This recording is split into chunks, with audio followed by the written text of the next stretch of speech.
Hello everyone, তোমরা সকলে কেমন আছো? আশা করি তোমরা সকলেই ভালো আছো আর আমিও ভালো আছি। তো চলে এলাম আবার একটি নতুন ভিডিও নিয়ে। তো আজ হচ্ছে চ্যালেঞ্জের ডে 3। আজ আমি কি করবো তো তোমাদের সাথে সেটাই শেয়ার করবো এখন আমি। আজ তো অনেকটা লেট হয়ে গেছে, তাই আমার পড়তে বসতেও আজকে অনেকটাই বেলা হয়ে গেছে। তো আজ আমি পড়ছি ফিজিক্যাল সায়েন্স। যেহেতু গতকাল আমি ফিজিক্যাল সায়েন্স ক্লাসটা করতে পারিনি, তো আজ সেটাকেই করে নিচ্ছি। আজ আমি ফিজিক্যাল সায়েন্স থেকে করছি হচ্ছে ইউনিট অ্যান্ড মেজারমেন্ট।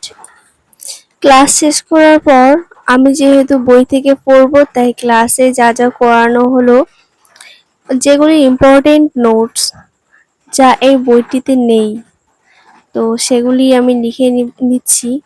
এতে করে আমার বইটির টপিক এবং নোটস প্লাস ক্লাসের নোটস দুটোই কমপ্লিট হয়ে যাবে।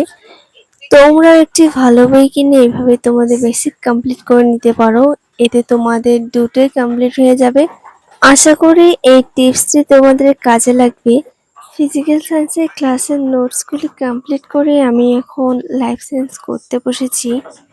লাইফ সায়েন্স থেকে আজ আমি করছি হচ্ছে সেল অ্যান্ড সেল ডিভিশন।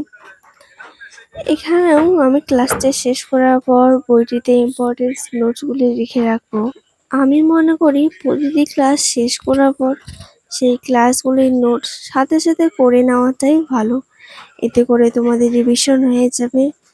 আর শুধু নোটস করে রেখে দিলে হবে না, সাথে সাথে নোটস কমপ্লিট করার পর সেটিকে একটিবার হলেও রিভিশন দিতেই হবে। আমি এই দুদিনে বুঝতে পেরেছি আমার একদিনে 4 থেকে 5টা নেওয়াটা উচিত হয়নি। এতগুলো করে ক্লাস একদিনে নেওয়ার ফলে আমার অনেকটাই চাপ হয়ে গেছে। তাই আমি ভেবেছি এখন থেকে 2 থেকে 3টি করে ক্লাস করব।